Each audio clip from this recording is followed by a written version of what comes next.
Who is the most important team when it comes to our fantasy footy in 2025? Is it a St Kilda? No. Is it an Adelaide with a midfield mix that anyone could pop through there? Or is it our ever faithful Carlton? Look, all of these teams have important and relevant players for us to consider in our fantasy footy team. But I think there's one that is the most important team to consider because they have options aplenty, some value, some top liners, and some first-year prospects. North Melbourne. I feel like this team could hold the key to our fantasy footy success in 2025. And so to look through all the potential outcomes of what could happen, I have gone as close to the source as I can to get some thoughts about what North Melbourne might do for us in 2025. And so joining us back on the channel, you may know him as one of the AFL draft gurus. Dylan Alexander has been smashing the content for now 12 months in the draft and the AFL list analysis space. Mate, great to have you on the podcast and talking about your ruse. Yeah, thanks for having me, MJ. Super keen to talk fantasy. I love the big up you gave the Kangaroos there because usually we're not sort of the best at anything, but it might be this year that fantasy is the best. And I've been down at Arden Street pretty regularly this preseason, so I hope I can help the listeners. Yeah, I think 3 or 4 intra-club or practice games you've been at, let alone a handful of other trainings. So super keen to get your thoughts. And the reason I've got North Melbourne in this spot is you look through every of the available lines for us. There's multiple Kangaroos we're at least considering to start in our side, let alone to go there. Maybe we should go to the back line right out of the gate. And it's a player that's listed as a defender, but based on every bit of news that is being coming out of North Melbourne, and keen on your take, is around Colby McKercher and the role that he's going to play. If he gets this distribution role off half back, well, Hall, Sheezel, Zeeble, Fisher, like these guys have all scored huge numbers for us in fantasy.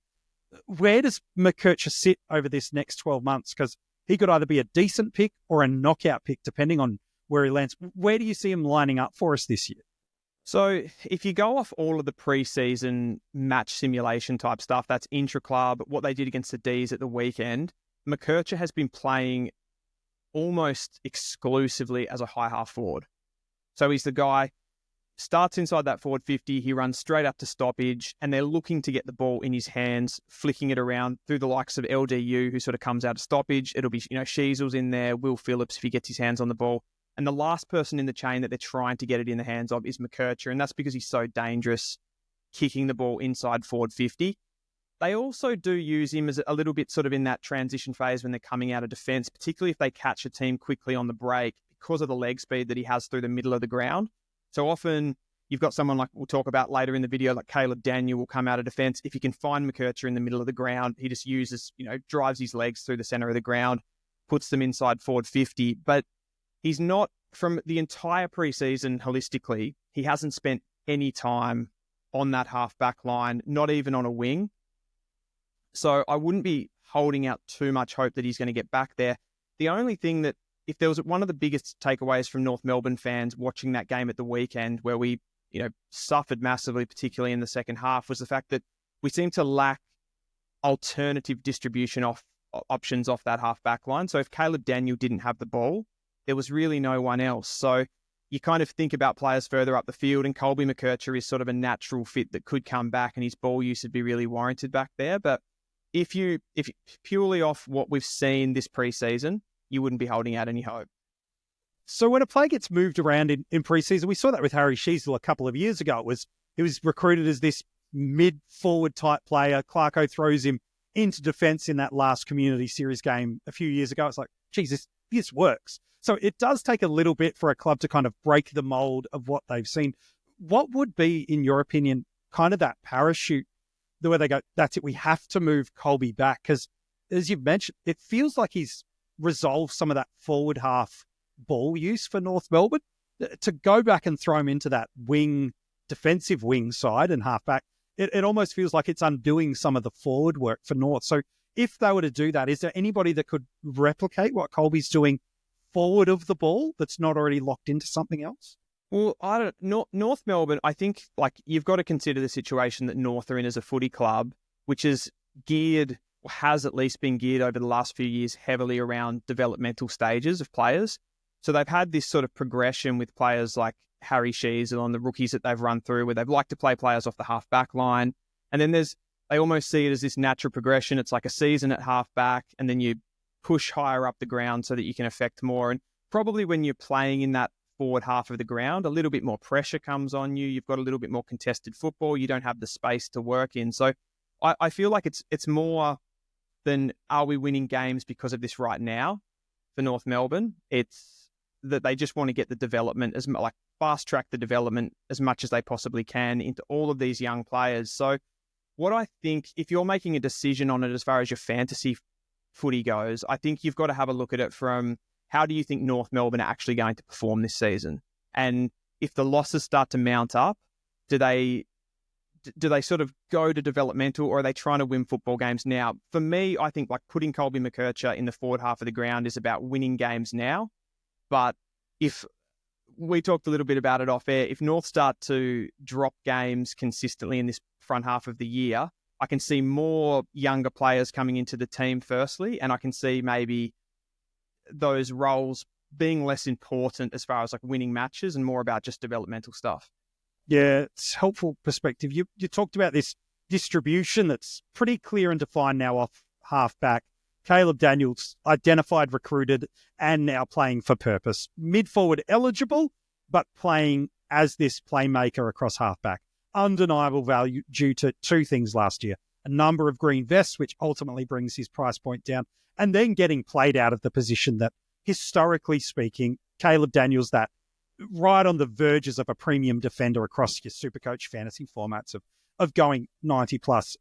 Is it just Daniel or bust in your eyes about who's that playmaker off halfback? And then to that, as a secondary question, how is he a different type of ball mover to say what a Harry Sheezel was at the front half of last year? Because they are very different skill sets and types of ball movement players. Yeah, so from a fantasy point of view, like if we just have the Caleb Daniel discussion about his importance, I'm sure most fantasy coaches are on top of this now, but Caleb Daniel is an absolute lock in that role. Not only is he playing that halfback position that you just eloquently sort of stated that he's played so well over his career, but he's also just the player that North Melbourne are solely trying to get the ball in his hand in that back half of the ground. So any sort of progression that North have up the field comes through Caleb Daniel. He's taking the kick-ins. He's getting the 1-2, in, that short kick into the pocket and then going again. So he's absolutely that guy. The problem that I stated sort of in the previous question is around who else, and can you just have one distributor at the back when other clubs are sort of having, sometimes 3 and 4 different guys that are sort of helping move the ball out of the back line.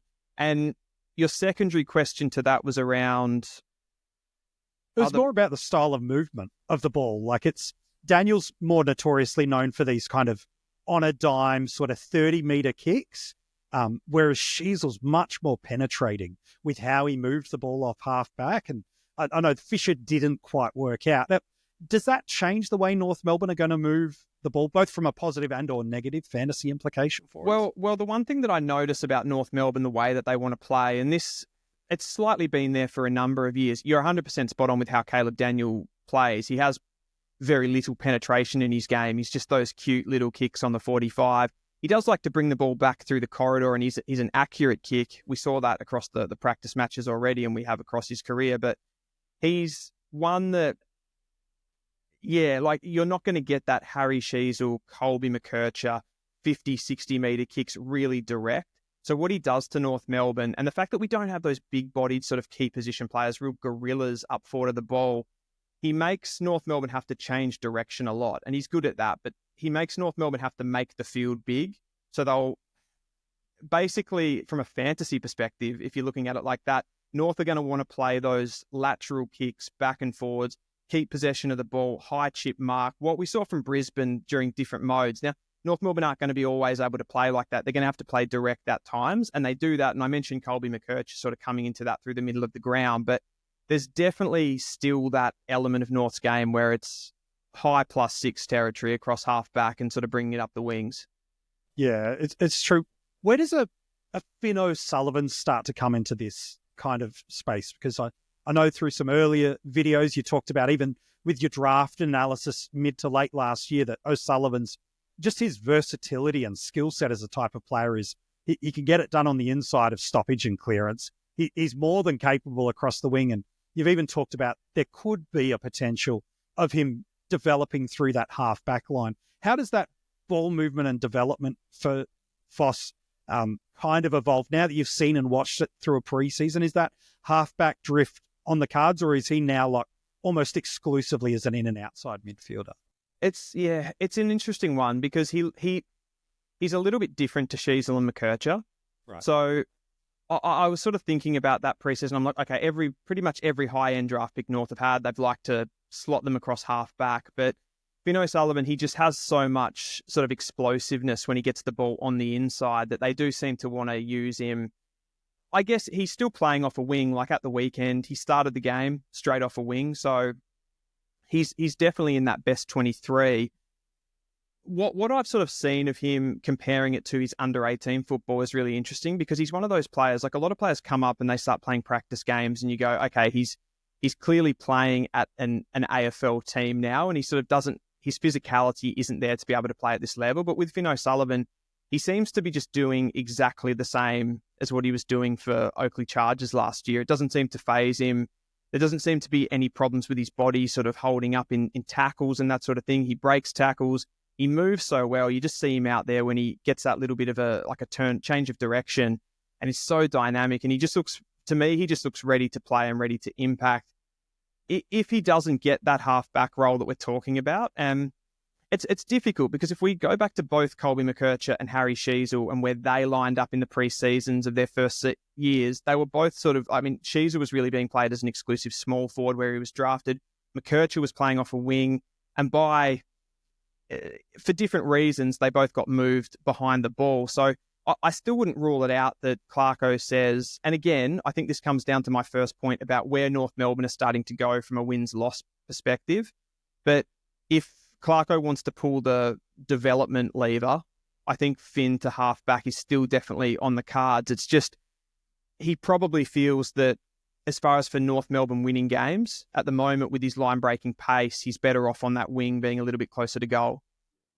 Historically, from a fantasy and a SuperCoach perspective too, being stuck on a wing can at times be a little bit of scoring purgatory, where you just happen to end up on the wrong side of it and you're out there for 15 minutes flat and you just don't see the ball for a number of reasons, regardless of what the opposition is doing with ball movement. And you talked about maybe some lack of creative ball movement and a need to be a little bit more possession heavy, whether that's to stem the bleeding, to open up the ground, whatever it is North Melbourne are trying to do. Do you see an O'Sullivan, even if he's not, drifting back to create alongside a Daniel? Do you see a Caleb Daniel forward motion actually creating for him to get involved a little bit more if he is kind of stuck out on that isolated wing? Well, there's definitely the element, like I spoke about it just before, because you've got Caleb Daniel there, North are definitely going to be playing that sort of shorter, less direct football than some of the other teams in the competition. A good example, just to put it into perspective, is probably watching West Coast in that game that they had against Richmond. Like, they are just so direct. They just want to go quick. They want to go long as much as possible, where North just don't have the luxury to be able to do that. So having a player like Caleb Daniel, if you compare it to what they've had for the last few years, he's going to be able to find those targets certainly a lot easier. But also, I think Finn O'Sullivan, like, one of the underrated parts of his game is his marking, and how you can sort of use him as a bit of an outlet to sort of go long up the wing just because of his aerial ability. But having Daniel, somebody of that caliber, sort of feeding O'Sullivan off the wing, I think he is going to do really well. I think the football that Finn O'Sullivan is playing is to a really high level. He's just, from a fantasy perspective, the only negative I would have, that if he's not in a really fantasy-friendly role like a half-back position, if he does sort of line up on the wing to start the season, he's not, he doesn't have that, what would you guys call it, observable thirst? Sure, let's go with that. Yeah, yes, yeah. I know exactly what you mean, yeah. Yeah, he doesn't have that, like, if you watch the Brisbane game, I can't remember if it was in the Collingwood portion or the Gold Coast portion of the practice matches, but watching Levi Ashcroft just run his heart out to get a handball receive, get a 1-2 after he's won the ball. Fino Sullivan's not that sort of a player. If he gets a moment, it'll be use his turn of pace, use his legs to run through and kick the ball long to either a contest or hit a target. So he's a very much more damage per possession player than a guy that's going to rack up, particularly on a wing. I don't think the hopes of him scoring big are low off a wing. So you would need that role at halfback. Yeah. Look, probably more SuperCoach favoured where you get reward for impact per possession, what that ultimately does for the team's scoreboard impact rather than just a fantasy perspective, which, as you mentioned, is just a straight data accumulation. That's not his one wood. It never really has been. And also in a team that he sits in, that ecosystem, they don't need that from him. So let's move into this North Melbourne midfield. This is what I'm super keen on because I think Sheezel and LDU are the knockout 1-2 punch without any question.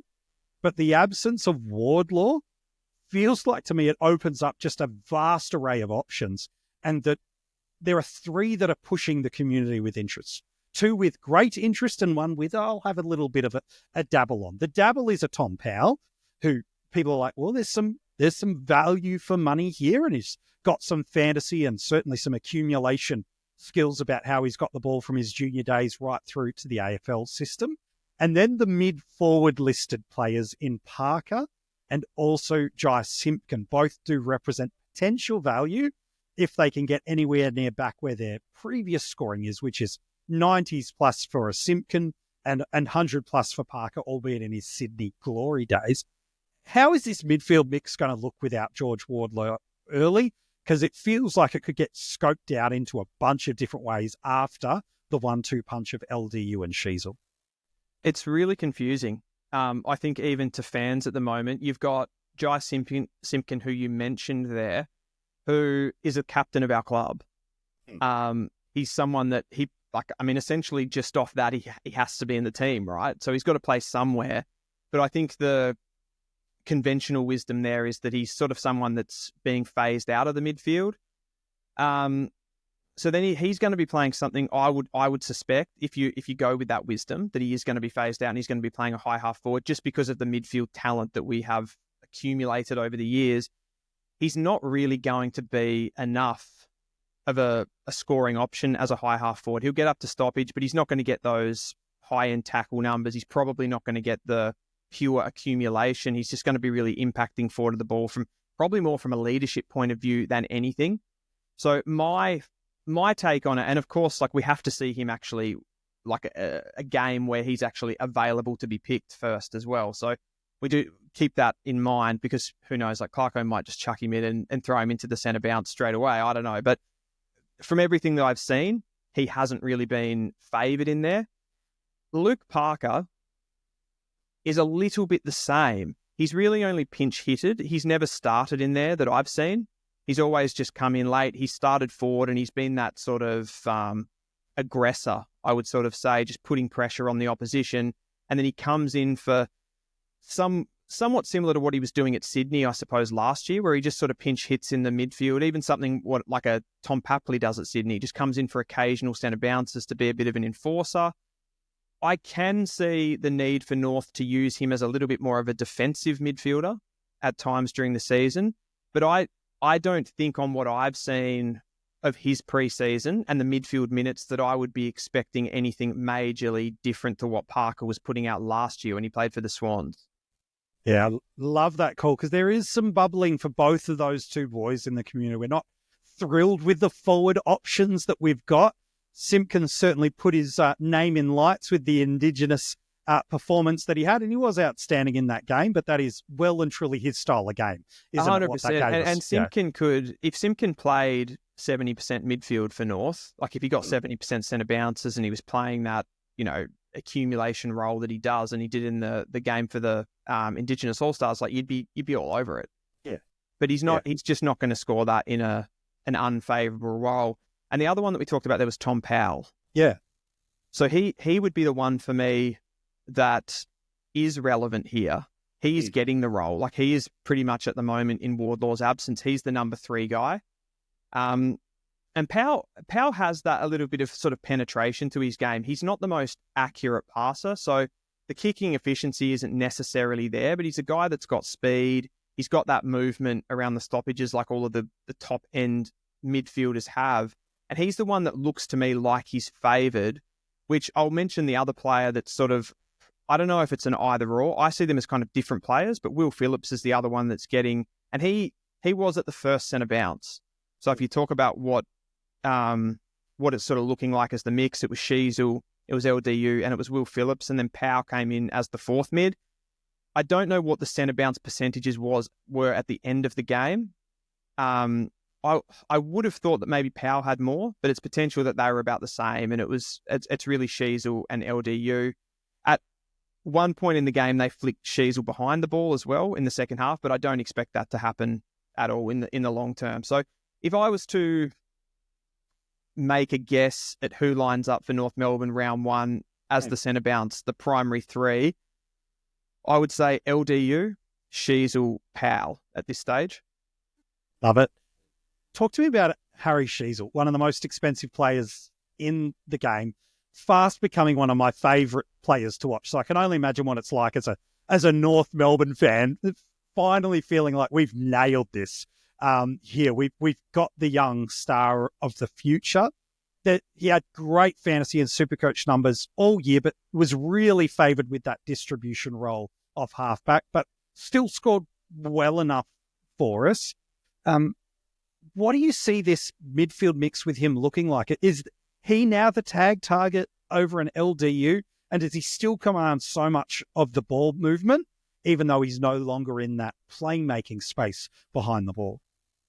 I don't think he's the tag target. I still think you're taking LDU. LDU is still he's the primary hit 2 player in that midfield mix. So he's getting the ball straight off Xerri, and then his power is just, he's the guy that can get out the front. And if his first handball is, direct and he can put it into a path of one of those other guys, then he's certainly the one that I think opposition teams will be coming after.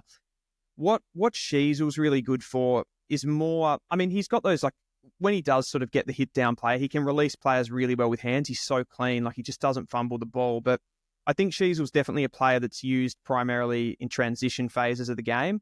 He just picks up space. He's an unbelievable runner, and I think probably from the outside for fans looking in, you kind of see Sheezel. He doesn't look super quick or like he'd be an amazing runner or anything like that, but he's one of the best in the club. He always finishes in the top 3 or 4 players in the 2K time trial and stuff like that. So he just drifts into pockets of space. He's really, really intelligent with the runs that he makes. And then even at AFL level, which is crazy, not many players can use the footy like him off both sides. And being able to do that just means that if you do pick up the ball forward of centre, you've just got so many more angles that you can use, and you can get the ball off a lot quicker than players who are one-footed. So he just sets us up so well.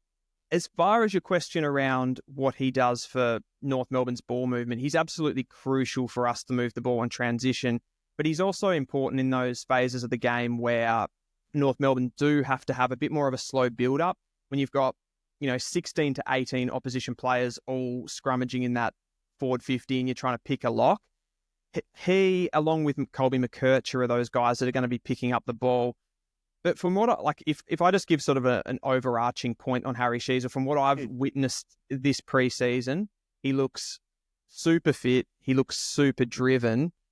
And the role, I believe, with Wardlaw not being in the team, I think the role is definitely going to be more favourable from a midfield point of view than, say, that high half forward position that we saw him play probably in the back end of last year, which was, it was still mid forward, but it was probably more forward dominant. I see him probably being more this season, more midfield dominant, and potentially going to sort of, a top 5, top 10 player in the competition.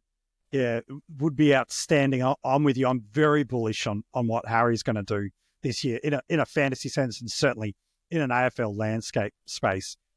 The player I dubbed as the most relevant single player in fantasy footy in 2025 was Tristan Xerri. The reason I put him there is I felt like he's the one player across all the formats that it's a really difficult decision to make. He's so highly priced and he was so good all year, but really the back sort of post-buy, all the variables landed his way. He got the right ruck matchups, and then in some of those games, it was the second string option that was playing through this. So everything went right for him. But geez, it feels like the rest of our rucks are just falling down around us now. Is De Koning going to be sharing? We're hearing talk around, what is going to happen through Port Adelaide and Tim English. There's still some concerns. Like, we just build all these concerns. It's like, stuff it. I'll just pay the cash and get Tristan Xerri. But the biggest concern is not the right phrase, but question mark about it is, did he have sustainable scoring? Because I'm not too sure the role is a concern for us, but the sustainable scoring around such a heavy hit-out numbers late last year and such a heavy tackle numbers across the totality of the season, like top 5 tackles. Again, you've seen and watched and spent a lot of time watching this North Melbourne side. Do you see any change to the way they move the ball through the midfield and or some of those defensive elements when it's in tight and close for how Xerri scored last year for us? Yeah, it's difficult to sort of look at all of the elements of it. Like, one of the things that I noticed from Xerri last year was that he was a heavy taker of the ball out of the ruck and putting it forward. And that's probably something I've noticed across the preseason, that they've not tended to want to do too much. They've wanted to really get the ball down to those players, as opposed to him just sort of winning a bit of a dirty clearance and then us getting sort of transitioned against when the opposition ultimately win the ball back from defensive 50.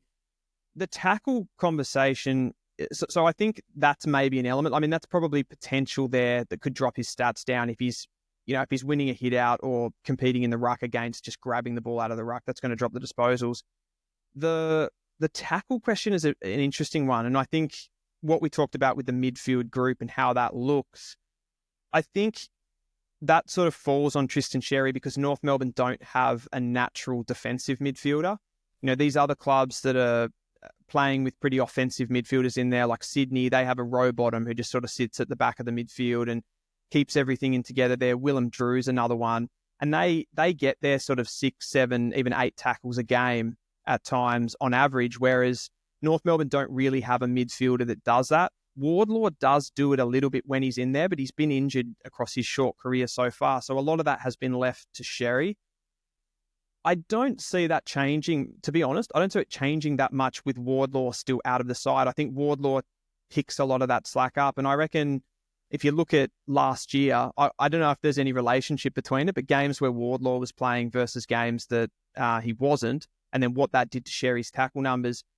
I did mention Luke Parker coming in and playing a little bit of that enforcer role and a little bit of that defensive role. Whether that changes anything, I don't know.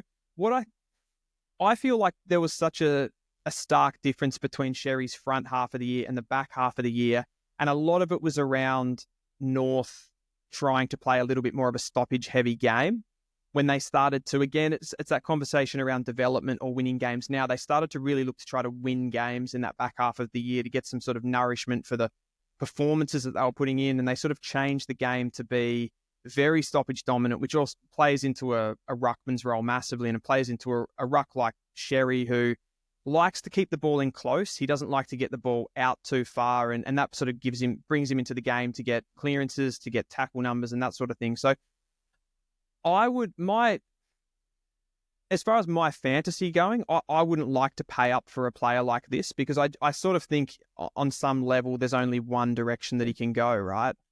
And there's always going to be somebody there that can that's a little bit cheaper, that's going to be able to pick up. That's like my natural answer to this as far as where he can score is probably somewhere between the front half and the back half of the year. I don't think he's going to hit the heights consistently of that back end of the year, but he's probably going to score at least as good, if not better, than what he did at the front half of the year when he was really only just breaking out as a footballer. Yeah, it's really true. Speaking of breaking out of a footballer, North Melbourne have invested over the last couple of drafts, certainly not last year, but prior, in that ruck spot. I'm curious on your take about Goad here, because he's really impressed me from the bits I've seen of footage and watching of games. I'm like, geez, this kid's got some game about him, like his athleticism, just his reach as a footballer, and his footy IQ seems, again, from a distance, really smart sort of player. Do you see a world where he comes into this side either as a developing tall forward that relief rucks, or, gosh, dare I even say it, some kind of ecosystem that North Melbourne could ever share, or is this guy just development in the VFL territory? So I absolutely love Taylor Goad, and he was one of the first players that I witnessed at the beginning of this preseason when I started to go along. Just he's standing out as an athlete, as a player, someone that follows up, not dissimilar to watching someone like a Tom de Koning go about how he is in the ruck. To short answer the question, I don't think Clarkson, I don't think where North are at the moment, they're going to play 2 rucks. So I think the answer is VFL, but I think this is going to be a really big question over the next 2, 3, 4 years, and particularly if another club comes in, offers him a contract that's appealing, because he looks ready to play AFL football. You mentioned there like coming in and playing as a forward. I don't think so, because I think with how North Melbourne is structuring up at the moment, it's clear that they want Larkey, Darling, Zerha. Zerha is that kind of third tall, and the other 2 are sort of the key position pillars there. So I don't see it yet, but definitely a conversation in the next 2 years. And I don't know, like if Larkey or Darling was to go down for an extended period of time, maybe I'd change my answer on that. But don't see him playing in round 1. Yeah, it's good. Look, there's one more Kangaroo I've got to ask you about that may be sliding under the radar of people a little bit. Recruited via the Swans through the trade mechanism is Constanti. Had some good raps on him in his draft year, and just didn't really work out at Sydney for whatever reason. I know there's been some concerns about North Melbourne's ability to retain the ball in forward 50 when they get there. I guess my question is twofold. Does he help in that space? And is he a chance to get some games early for North? Or, as you mentioned, this forward structure, is there just no room for him in this side the way it's currently being built?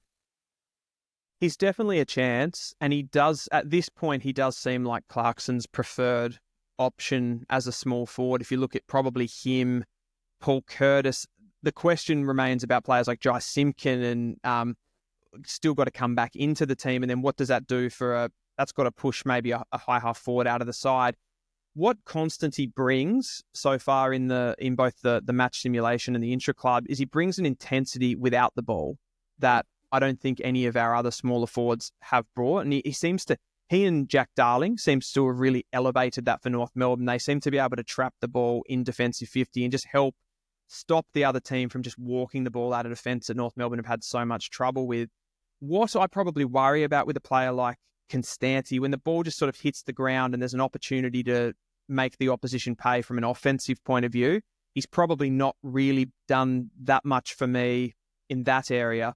And when you look at, if you want to be the best, you want to be a team that wins between 10 and 20 games and be in the top 8 and compete for finals, you need players both offensively and defensively minded in that regard. So I don't know. It feels a little bit to me that North we seem to love when there's a high draft pick that fails at a club. We just love to go and pick them up and kind of give the team a hand of the mistake that they've made and help them out. Like I look at players like Dylan Stevens in that regard too, where we do like to do that. But as far as all things pointing to in the preseason, as far as what Clarkson's done from putting him in the match sim, he's always been on the A team, and he starts again at the weekend inside the forward line. You're probably thinking that he and Robert Hansen Jr. are the 2 players that are fighting it out for that sort of really, deeper sort of small forward role. But yeah, so I'd toss a coin. Is he fantasy relevant? Is he for people, or is it more about what he can do for the team? Yeah, I think it's more people are just looking for these basement price forward options. But when you've got players like a Kako, a Berry, that have just come out of the most recent draft system that offer a little bit more dynamically with ball in hand, let alone without it. You've got Elijah Hewitt's at a basement price of Dan Curtin, who's not too far away. A Connor Stone at GWS, who's forward eligible. It seems like he's playing that defensive rebound opportunity through there. I don't think people are going to need to go to Constanti, especially because very limited in how he scores. If he's not tackling or kicking goals, he's just not giving you anything. But he's a name that probably is at least worth more crossing out, more so than actually anything else. Yeah. Well, my based on that information, I would say job security 50-50. Yeah. So you're not getting absolute job security. And then even if he did play and he had the job security and Clarko really favoured him, you're looking at potentially sub 5 disposals kind of a player. So it's yeah. I'd say it's a no, particularly from AFL Fantasy.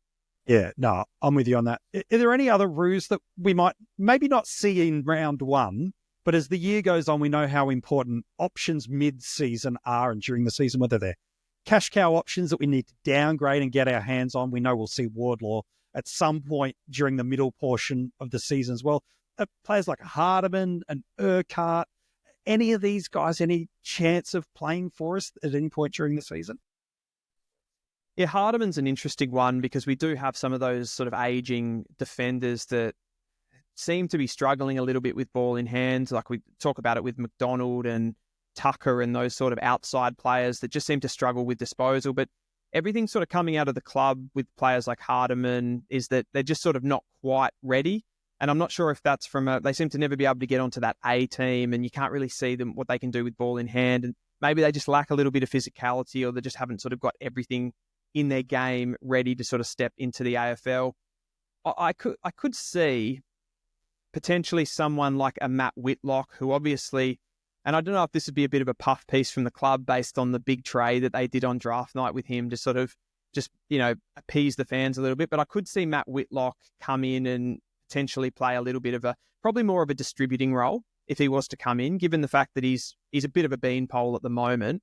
But some of the field kicking that he's showed in intra-club and practice games and stuff like that across the pre-season has been really good. So as far as with ball in hand, you could potentially play Matt Whitlock in a bit of a wider role, but I'd expect that he would only come into the side once the season is probably done and dusted a bit for North as far as wins and losses. I couldn't sort of see him in there when North are still trying to pick up wins and play good footy.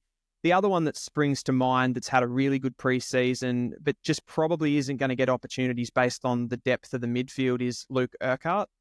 Played in the recent intra-club for the B team, so he wasn't in the main team, but just looks like he's physically ready to play. Like we know he's a big athlete, good runner, good speed, a big body already. And I mentioned that North don't really have a natural defensive midfielder. He sort of looms as that type of player. So if he was named at some point in the season, if North had some injuries, something like that, or they just wanted to sort of turn a little bit to youth, I think he's definitely someone that could score in line with maybe somebody like a Will Graham that played for the Gold Coast last year. That sort of a player, that heavy tackler, and just sort of has the physicality to play AFL at this stage. Mate, you're an absolute wealth of knowledge, not just when it comes to giving us great understanding about what this previous draft class that are now entering into the AFL system have been for us, but now giving us some insights and understanding into the team I think that is the most important, that could ultimately define success in our fantasy footy sides this year, mate. Always a pleasure. Love talking footy with you, Dylan. I know you've got a ton of stuff lined up on your channel that's rolling through the preseason. Where can we get in touch with you? Where can we check out the content you're delivering us this preseason? Yeah, so primary content on YouTube still. So I'm trying to get through all of the practice games to give information. So I think that's, it's pretty handy stuff for fantasy coaches who are looking for game notes and positional stuff like that. You can find me at Dylan Alexander Follows Draft on YouTube. And I have some snippets up there as well as like little pieces from the videos on Instagram at the same channel name. So pretty keen. And yeah, hopefully it's going to be a big year. Yep, looking forward to it. Make sure you go and give him a follow across social media and keep checking out that content. Great insight and understanding as we get through these final community series games. Don't just get stuck on points and roles and stuff. Get in under the dirt and see what's happening, and Dylan's going to help you do exactly that. Hey, if you're watching this video, thanks so much for doing so. If you haven't subscribed to the channel yet, make sure you do so and comment below and let us know which North Melbourne players are in your fantasy consideration right now. Would love to see just how many Kangaroos may be lining up for you in 2025.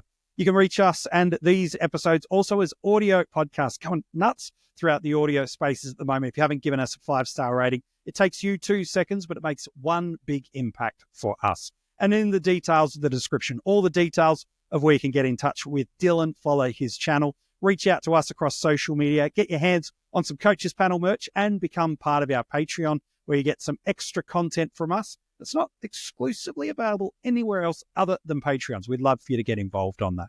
Hey, we'll be back again with you tomorrow with more fantasy footy content as we get ever closer to the lockout and the start of round 1.